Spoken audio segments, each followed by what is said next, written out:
రెండు తెలుగు రాష్ట్రాల్లో సంచలనం సృష్టించిన కోడికత్తి కేసులోని అంతు చిక్కని రహస్యం ఏమిటి? ఈ కేసులో ఎన్ఐఏ ద్వారా అప్పటి కేంద్ర ప్రభుత్వం వైఎస్ జగన్కు ఎలాంటి సహకారం అందించింది? ఈ కేసు ద్వారా ఒక దళిత కుటుంబాన్ని వైఎస్ జగన్ ఎలా చిన్నాభిన్నం చేశారు? ఇదే కేసులో సాక్షిగా ఉన్న జగన్ ఎందుకు కోర్టుకు వెళ్లి సాక్ష్యం చెప్పడం లేదు? కోడికత్తి కేసుకు కులం రంగు పులమడానికి జగన్ ఏ విధమైన ప్రయత్నం చేశారు? మాయల పకీరు ప్రాణం చిలకలో ఉన్నట్లుగా తన ప్రాణం, తన రహస్యం కోడికత్తిలో ఉందని జగన్ ఎందుకు భావిస్తున్నారు? దళిత యువకుడి జీవితాన్ని జైలు గోడలకు పరిమితం చేయడంలో జగన్ అనుసరించిన వ్యూహం ఏమిటి? ఈ ప్రశ్నలకు సమాధానమే నేడు థింక్ ఆంధ్ర స్పెషల్ స్టోరీ.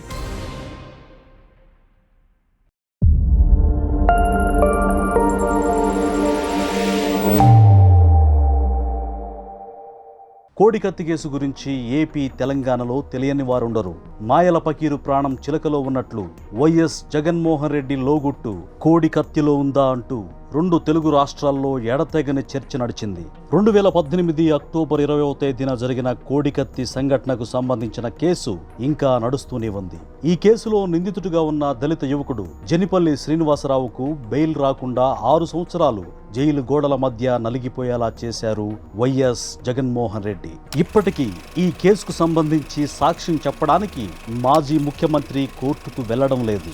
అసలు కోడికత్తి దాడి ఎలా జరిగింది, ఎందుకు జరిగింది, తర్వాత ఏమైంది, ఎందుకు జగన్ సాక్ష్యం చెప్పడం లేదు, అతనికి సహకరిస్తుందెవరు తదితర ప్రశ్నలకు సమాధానమే ఈ కథనం. తూర్పుగోదావరి జిల్లా ముమ్మడివరం మండలం ఠాణేలంక గ్రామానికి చెందిన జనిపల్లి శ్రీనివాస్ బీఎస్ఎఫ్ ఆర్మీలో చేరి దేశానికి సేవ చేయాలని, ఉద్యోగంలో స్థిరపడాలని కలలకనేవాడు. ఆ విధంగా ప్రయత్నం చేసి ఉద్యోగం రాకపోవడంతో హైదరాబాద్, బెంగళూరు, కువైట్, దుబాయ్ లాంటి ప్రాంతాల్లో కుకింగ్ మాస్టర్గా పనిచేశాడు. చివరగా విశాఖపట్నం విమానాశ్రయంలో ఫ్యూజన్ రెస్టారెంట్లో అసిస్టెంట్ కుక్గా స్థిరపడ్డాడు. తనకు వైఎస్ రాజశేఖర్ రెడ్డి, వైఎస్ జగన్మోహన్ రెడ్డి అంటే విపరీతమైన అభిమానం.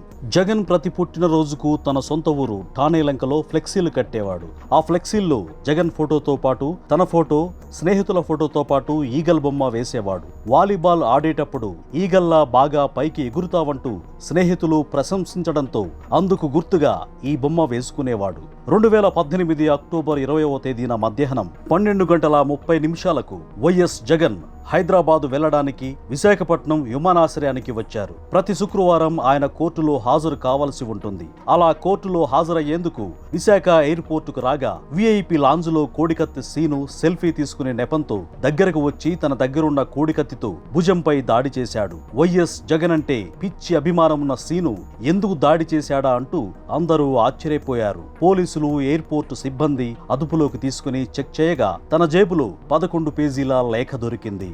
ఆ లేఖలో ఏముందంటే, తాను వైఎస్కు, జగన్కు వీరాభిమానిని, కానీ తాను ఇలాంటి పని చేయడానికి ఎటువంటి కక్ష జగన్పై లేదని, దీని ద్వారా జగన్కే సానుభూతి వచ్చి 150 సీట్లతో అధికారంలోకి రావాలని ఉంది. అంతేకాదు, ఇంకా అందులో చాలా విషయాలు ఉన్నాయి. జగన్ అధికారంలోకి వచ్చిన తర్వాత రైతుల సమస్యలతో పాటు కౌలు రైతుల సమస్యలు తీర్చాలని, రాజధాని నిర్మాణానికి ఖర్చయ్యే డబ్బు ఎలా వస్తుంది, రేషన్ సరుకులు తీసుకోవాలంటే 2 రోజులు పడుతుందని, పనులన్నీ మానుకోవాల్సి వస్తోందని, 10 నిమిషాల్లోనే రేషన్ తీసుకునే విధానాన్ని తీసుకురావాలని రాశాడు.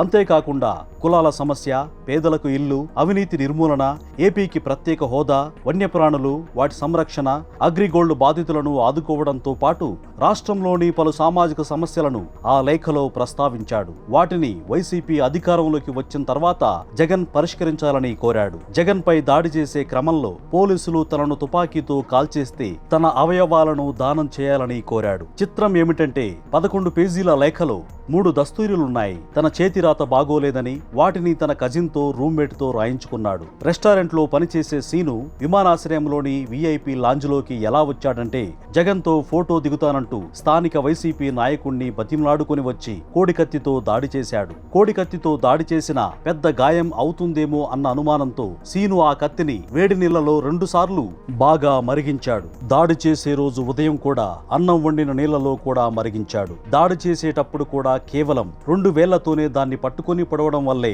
చాలా చిన్న గాయం అయ్యింది. ఈ సంఘటన జరిగిన తర్వాతే అసలు డ్రామా మొదలైంది. దాన్ని అద్భుతంగా పాత్రధారులు రక్తి కట్టించారు. అంది వచ్చిన అవకాశాన్ని ఉపయోగించుకొని రాజకీయంగా ఉపయోగించుకున్నారు. భుజానికి గాయమైనప్పుడు వెంటనే విశాఖపట్నం లాంటి పెద్ద నగరంలో ఎన్నో ఆసుపత్రులుంటాయి. వెళ్లి ప్రాథమిక చికిత్స చేయించుకొని హైదరాబాద్ వెళ్ళొచ్చు. కానీ అలా ఆలోచిస్తే అతను వైఎస్ జగన్ ఎలా అవుతాడు? అందుకే అక్కడే ఉన్న అపోలో ఆసుపత్రికి చెందిన క్లినిక్ లో గాయానికి కట్టు కట్టించుకొని హైదరాబాద్ వెళ్లిపోయారు. అక్కడ విమానం దిగిన తర్వాత హడావిడిగా ఆసుపత్రికి వెళ్లారనుకుంటున్నారా? వెళ్ళలేదు. అక్కడే లాంజ్లో గంటసేపు మంతనాలు జరిపారు. దీన్ని బట్టి అర్థమైందేమిటంటే ఈ ఘటనను రాజకీయంగా ఎలా ఉపయోగించుకోవాలి, ప్రజల్లో ఎలా సానుభూతి పొందాలి తదితర వివరాలను విజయసాయిరెడ్డితో పాటు మరికొందరితో చర్చించారు. ఆ తర్వాత సిటీ న్యూరో ఆసుపత్రి నుంచి అంబులెన్స్, 2 వైద్యులు వచ్చారు. వచ్చిన డాక్టర్లలో ఒకరు జగన్ కు ఉన్న బ్యాండేజ్ ను విప్పదీసి అంతా బాగానే ఉంది, చేయాల్సిందేమీ లేదు అంటూ ఆ చిన్న గాయాన్ని శుభ్రం చేసి ఒక టీటీ ఇంజెక్షన్ చేసి కట్టుకట్టి వెళ్లిపోయారు. వాస్తవానికి కోడికత్తికి విషం పూశారు అనే అనుమానం వ్యక్తం చేసినప్పుడు అంతసేపు లాంజ్లో ఉండి మంతనాలు చేస్తారా ఎవరైనా? వెంటనే ఆసుపత్రికి వెళ్తారు. అంటే వారికి తెలుసు ఇది చాలా చిన్న గాయమని. విశాఖలో అపోలో ఆసుపత్రి క్లినిక్ ఇచ్చిన రిపోర్టులో కూడా అది చాలా చిన్న గాయమని, 0.5 మిల్లీమీటర్ల లోతునే గాయమైందని తెలిపింది. హైదరాబాద్ వచ్చిన తర్వాత మరో యజమాని పేరు సాంబశివారెడ్డి. వైఎస్ జగన్ కు సన్నిహితుడు. 0.5 మిల్లీమీటర్ల లోతు మాత్రమే అయిన గాయాన్ని పెద్దది చేశాడు. అంటే 35 మిల్లీమీటర్ల గాయంగా పెద్దది చేశారు. ఎందుకంటే రాజకీయం చేయడం కోసం. చిన్న గాయం అంటే ప్రజలెవరూ పెద్దగా పట్టించుకోరు. అదే పెద్ద గాయమైతే సానుభూతి వస్తుంది. ఈ సంఘటనపై ఏపీ ప్రభుత్వం సిట్టును ఏర్పాటు చేసింది.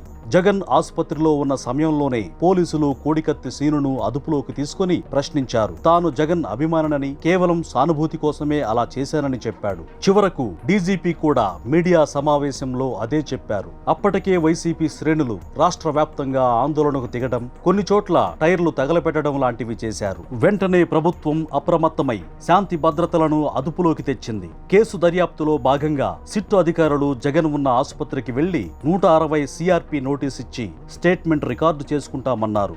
దాన్ని సజ్జల రామకృష్ణారెడ్డి తీసుకుని ఏపీ పోలీసులపై తమకు నమ్మకం లేదని, దాడి చేసింది జగన్ అభిమాని అని డీజీపీ చెప్పారు. తాము స్టేట్మెంట్ ఇవ్వమని చెప్పి సంతకం పెట్టించారు. ఏమనుకున్నారో ఏమో కానీ అరగంట సమయం సిట్ అధికారులు ఐసీయూ గది బయట వేచి ఉన్న తర్వాత కలవడానికి జగన్ అంగీకరించారు.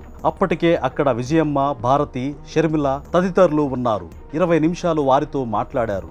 అతను తన మెడపై పడవబోయాడు. తాను వెంటనే తల తిప్పడంతో తప్పించుకున్నానని చెప్పారు. చికిత్స వైజాగ్లో చేయించుకోకుండా హైదరాబాద్ ఎందుకు వచ్చారని అడగ్గా తాను అక్కడే ఉంటే గొడవలవుతాయని, హైదరాబాదులో మెరుగైన వైద్యం అందుతుందని వచ్చానన్నారు. జయలలితకు ఆసుపత్రిలో జరిగినట్లుగానే తనకు కూడా అక్కడ ఉంటే ఆసుపత్రిలో అదే జరుగుతుందని పోలీసులకు చెప్పారు. పోలీసులకు సహకరించకూడదని తమ పార్టీ ఒక నిర్ణయం తీసుకుందని స్పష్టం చేయడంతో పోలీసులు వెళ్లిపోయారు. వాళ్ళు వెళ్లిపోయిన 15 నిమిషాల తర్వాత జగన్ ఆసుపత్రి నుండి డిశ్చార్జ్ అయ్యి లోటస్ పాండ్కు వెళ్లిపోయారు. అదే సంవత్సరం డిసెంబర్ 31వ తేదీన కేసును నేషనల్ ఇన్వెస్టిగేషన్ ఏజెన్సీకి అంటే ఎన్ఐఏకి అప్పగించారు. అలా ఇవ్వడానికి కూడా ఒక కారణం ఉంది. ఆ రోజుతో ఉమ్మడి హైకోర్టు విడిపోతుంది. జనవరి 1వ తేదీ నుంచి ఏపీ హైకోర్టు ప్రత్యేకంగా పనిచేస్తుంది. ఎన్ఐఏ ఎంత వేగంగా దర్యాప్తు చేసిందంటే దేశంలో ఏ కేసులోనూ అంత వేగంగా దర్యాప్తు చేయలేదు. 31వ తేదీన వచ్చిన అధికారులు 1వ తేదీనే ఎఫ్ఐఆర్ దాఖలు చేశారు. 6 రోజుల్లో శరవేగంగా 40 మంది దగ్గర నుంచి స్టేట్మెంట్లు రికార్డు చేశారు. 2019 జనవరి 23వ తేదీన ఛార్జ్ షీటు దాఖలు చేశారు. ఇంత హడావిడిగా ఎందుకు ఛార్జ్ షీటు దాఖలు చేయాల్సి వచ్చిందంటే అప్పటికే 90 రోజుల నుంచి సీను జైల్లో ఉంటున్నాడు. ఎన్ఐఏ అధికారులు ఇలా చేయకపోతే అతనికి బెయిల్ వచ్చే అవకాశం ఉంటుంది. అందుకే ఎవరో ఇచ్చిన ఆదేశాల మేరకు మెరుపు వేగంతో పనిచేశారు.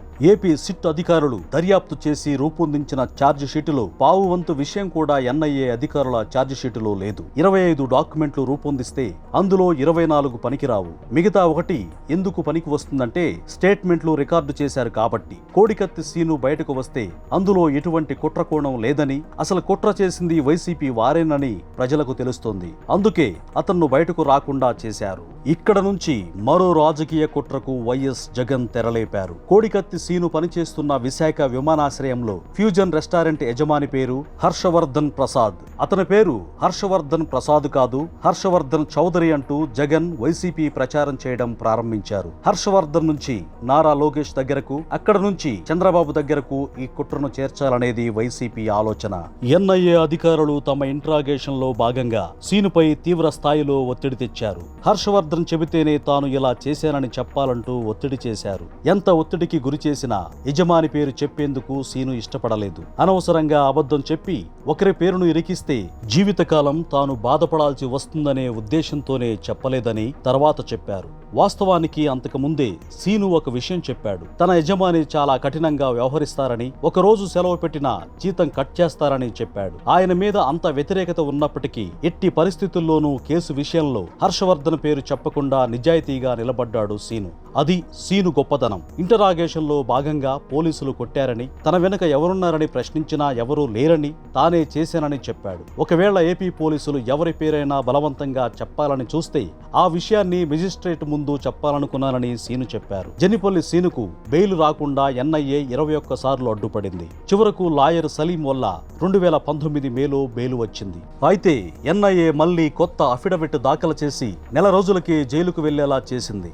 అంతేకాదు, అతనిపై టెర్రరిస్టు యాక్ట్ పెట్టింది. అంటే విమానాలను హైజాక్ చేయడం, విమానాశ్రయాల్లో బాంబు పేలుళ్లు లాంటివి దీని కిందకు వస్తాయి. భారత ప్రభుత్వం ఈ చట్టాన్ని 1982లో తెచ్చింది. 1994లో దీనికి సవరణ చేసి 3A అని తీసుకువచ్చింది. ఆ సవరణ చేసిన చట్టాన్ని సీను మీద పెట్టారు. అప్పటి నుంచి న్యాయం దొరక్క సంవత్సరాల తరబడి జైలు గదిలో మగ్గిపోయాడు. అయితే జైలులో ఉంటూనే 70% మార్కులతో డాక్టర్ బిఆర్ అంబేద్కర్ సార్వత్రిక విశ్వవిద్యాలయం నుంచి BA పూర్తి చేశాడు. 2019 ఎన్నికల్లో విజయం సాధించి అధికారం చేపట్టిన తర్వాత వైఎస్ జగన్ తన ప్రతాపం చూపించడం మొదలుపెట్టాడు. ఫ్యూజన్ రెస్టారెంట్ యజమాని హర్షవర్ధన్కు అక్కడ కాంట్రాక్టు ఇంకా 2 సంవత్సరాలు ఉన్నప్పటికీ దాన్ని రద్దు చేయించారు. కాంట్రాక్టును ముయించడంతో పాటు రాష్ట్రంలో ఎక్కడా వ్యాపారం చేసుకోనివ్వకుండా చూశాడు. గాజువాక నుంచి తెలుగుదేశం పార్టీ తరఫున పోటీ చేసేందుకు సీటు కోసం ప్రయత్నించారంటూ ప్రచారం చేశారు. 2024 ఎన్నికలకు ముందు హర్షవర్ధన్ ప్రసాద్ భార్య ఒక వీడియో విడుదల చేశారు. తమను జగన్ ఎలా ఇబ్బంది పెట్టాడు, తాము ఆర్థికంగా ఎలా నష్టపోయాం తదితర వివరాలన్నింటినీ అందులో వివరించారు. తనకు సహకరించిన హైదరాబాద్ సిటీ న్యూరో ఆసుపత్రి యజమాని సాంబశివారెడ్డికి 2019 ఆగస్టులో ఏపీ మెడికల్ కౌన్సిల్ చైర్మన్ గా పదవిని కట్టబెట్టారు. తిరిగి 2020 మే నెలలో ఆరోగ్యశ్రీ ట్రస్ట్ వైస్ చైర్మన్ పదవిని కూడా ఇచ్చారు. దీన్ని బట్టి వారు ఎంతగా కుమ్మక్కయ్యారు, ఎటువంటి రాజకీయం నడిపారు అనేది స్పష్టంగా అర్థమవుతోంది. అంతేకాదు, తాను ముఖ్యమంత్రిగా అధికారంలో ఉన్న సమయంలోనే వెంటనే డీజీపీని అలా ఎవరు చెప్పమన్నారు, ఏం జరిగింది అనే విషయాలు అడిగి తెలుసుకోవచ్చు. కానీ అతన్ని ఆర్టీసీ ఎండీగా నియమించారు. రిటైర్ అయిన తర్వాత కమిషనర్ ఆఫ్ ఎంక్వైరీస్ గా మరో 2 ఏళ్ల పదవి ఇచ్చారు. హైకోర్టులో విచారణ ప్రారంభమైతే అన్ని విషయాలు బయటకు వస్తాయి. ఎన్ఐఏ పోలీసులు టెర్రరిస్ట్ యాక్ట్ పెట్టి అనవసరంగా 5 సంవత్సరాలకు పైగా అతన్ని జైల్లో ఉంచడం, ఎన్ఐఏకి వైఎస్ జగన్ ఇచ్చిన స్టేట్మెంట్ ను ఛార్జ్ షీటుతో పాటు కోర్టుకు సబ్మిట్ చేశారు. కోర్టు విచారణలో ఇవన్నీ బయటకు వస్తే జగన్ ఎన్ఐఏ కలిసి ఆడిన గేమ్ ప్రజలందరికీ అర్థమవుతుంది. కేంద్రం చేతిలో ఉండే ఎన్ఐఏ ఎవరి ఆదేశాల మేరకు తాము అలా చేయాల్సి వచ్చిందో కోర్టుకు చెప్పాల్సి ఉంటుంది. కోడికత్తితో తన మెడ మీద పొడవబోతే వెంటనే తాను మెడను వంచేసి తప్పించుకున్నానని, ఆ కత్తి కిందకు దిగి భుజంలో దిగబడితే అలాగే ఉండిపోయిందని చెప్పారు. మెడ నుంచి ఏదైనా వస్తువు వెంటనే భుజంలోకి దిగి అక్కడే నిలబడిపోవడం అనేది ఇప్పుడు అందరూ కొత్తగా వింటున్నారు. ఎన్ఐఏ ఇదే విషయాన్ని తన నివేదికలో పొందుపరిచింది. కోడికత్తి సీనుకు బెయిల్ రాకుండా ఉండేందుకు కోర్టుకు జగన్ సాక్షిగా హాజరు కావడం లేదు. తాను వస్తే ట్రాఫిక్ కు ఇబ్బంది అవుతుందని, తాను ముఖ్యమంత్రిగా ఉన్నాను కాబట్టి సెక్యూరిటీతో పాటు వస్తే బోలెడంత ఖర్చు ప్రభుత్వానికి అవుతుందని, తాను ఇంట్లోనే ఉంటానని, మీరే మా ఇంటికి వచ్చి దర్యాప్తు చేసుకోండంటూ బంపర్ ఆఫర్ ఇచ్చారు. తర్వాత మరో కుట్రకు తెరలేపారు. ఎన్ఐఏ దర్యాప్తు సజావుగా సాగలేదని, తాను చెప్పిన కుట్ర కోణాన్ని ఎన్ఐఏ ఛేదించలేకపోయిందని, మళ్లీ దర్యాప్తు చేసేలా ఆదేశించాలంటూ కోర్టులో పిటిషన్ దాఖలు చేశారు. తనను హత్య చేసేందుకు ముందు నుంచే కుట్ర పన్నారని, పాదయాత్రలో ఉన్న సమయంలోనే విశాఖ విమానాశ్రయంలో సీసీ కెమెరాలు పనిచేయడం లేదని, సీనుపై హత్య కేసు ఉన్నప్పటికీ దాన్ని దాచిపెట్టి ఉద్యోగం ఇచ్చారంటూ పచ్చి అబద్ధాలతో కూడిన ఆరోపణలు చేశారు. కేంద్ర ప్రభుత్వ అధీనంలో ఉండే విమానాశ్రయంలో సీసీ కెమెరాలు పనిచేయకుండా ఉంటాయా? జగన్ పై దాడి జరిగిన రోజు కూడా పనిచేస్తూనే ఉన్నాయి. జనిపల్లి సీనుపై 2017లో ఓ కేసు నమోదైంది. బంధువుల పెళ్లికి వెళ్తే అక్కడ గొడవ జరిగింది. ఒక యువకుడు కనపడడం లేదంటూ ఒక వర్గం వారు కేసు పెట్టారు. ఈ కేసులో సీనును 5వ ముద్దాయిగా చేర్చారు. కానీ అతన్ని స్టేషన్ కు పిలవడం, కేసులో ఉన్నావంటూ తెలియజేయడం జరగలేదు. లోకల్ పోలీసులు క్లియరెన్స్ ఇవ్వడంతోనే విశాఖ ఎయిర్పోర్ట్ లోని ఫ్యూజన్ రెస్టారెంట్ లో చేరాడు. జగన్ వేసిన పిటిషన్ పై ఎన్ఐఏ కౌంటర్ దాఖలు చేసింది. ఆ కౌంటర్లు హర్షవర్ధన్ చౌదరి అనేది అతని పేరు కాదని, హర్షవర్ధన్ ప్రసాద్ అని, సీసీ కెమెరాలు పనిచేస్తున్నాయని, జనిపల్లి సీను విషయంలో కూడా పోలీసులు క్లియరెన్స్ ఇచ్చారని పేర్కొన్నారు. Vijayawada NIA sessions judge dismiss చేశారు. 2023 జూలైలో జరిగింది. ఇది డిస్మిస్ అవుతుందని అందరికీ తెలుసు. కేంద్రం నుంచి మరో ఆర్డర్ తెచ్చారు. సంఘటన విశాఖలో జరిగింది కాబట్టి అక్కడకు మార్చాలని ఫైల్స్ అన్ని విశాఖ సెషన్స్ జడ్జికి చేరాయి. ఎన్ఐఏ కోర్టును విశాఖపట్నానికి మార్చారు. కేంద్ర హోంశాఖ నుంచి ఆదేశాలు రావడంతో కేసుకు సంబంధించిన దస్త్రాలన్నీ విశాఖ సెషన్స్ జడ్జికి చేరాయి. 2023లో కేంద్ర ప్రభుత్వంతో జగన్ కున్న సంబంధాలు చెక్కు చెదరలేదు అనే దానికి ఈ సంఘటన నిదర్శనం. దీని తర్వాత జగన్ హైకోర్టుకు వెళ్లారు. కోర్టు మారింది కాబట్టి విజయవాడ సెషన్స్ జడ్జి ఇచ్చిన తీర్పును పక్కన పెట్టాలంటూ కోరారు. ఇది చాలా కాంప్లికేటెడ్ గా ఉందంటూ కోర్టు స్టే విధించి కౌంటర్ దాఖలు చేయాలని ఆదేశించింది. ఎన్ఐఏ కౌంటర్ దాఖలు చేసినప్పటికీ 2023 అక్టోబర్ నుంచి స్టే అలాగే ఉంది. ఇది విచారణకు వస్తే తాను చేసిన ఆరోపణలు, చేసిన అబద్ధాలు, కుట్రలు, కుతంత్రాలన్నీ బయటకు వస్తాయని, వాటిని రానివ్వకుండా జగన్ ప్రయత్నాలు చేస్తున్నారు. వైఎస్ జగన్ అధికార దాహానికి దళిత యువకుడి జీవితంలో విలువైన 6 సంవత్సరాలు వృధా అయ్యాయి. అవి తిరిగి రావు. ఆ దళిత కుటుంబానికి అంతులేని శోకాన్నే మిగిల్చింది. తాను కోరి మరీ వేయించుకున్న ఎన్ఐఏ దర్యాప్తే సరిగా సాగలేదని, తాను చెప్పిన కుట్ర కోణాన్ని ఛేదించలేదంటూ హైకోర్టును ఆశ్రయించారంటే అతని ఎత్తుగడలు ఎలా ఉంటాయో అర్థం చేసుకోవచ్చు. స్టే తొలగిపోయి కేసు విచారణకు వస్తే జనిపల్లి సీను చేసిన నేరం ఎంత శిక్ష పడడానికి అర్హమైంది, అతనికి ఏ విధమైన న్యాయం జరుగుతుంది అనేది తేలుతుంది. అలా కాకుండా కోర్టుల్లో ఉన్న కేసులను విచారణ జరగకుండా నిందితులు అడ్డుకోవడానికి ప్రయత్నించారు. కానీ ఒక సాక్షి విచారణకు హాజరు కాకుండా కేసును అడ్డుకోవడం అనేది భారతదేశ న్యాయ చరిత్రలో ఇదే మొదటిసారి. కేసు విచారణకు వచ్చేలా లాయర్ సలీం ప్రయత్నిస్తున్నారు. ఆయన ప్రయత్నాలు ఫలించి కేసు విచారణకు వస్తే వైఎస్ జగన్ చేసిన కుట్రలు, కుతంత్రాలన్నీ బయటపడతాయి. అప్పటి వరకు వేచి చూడాల్సిందే.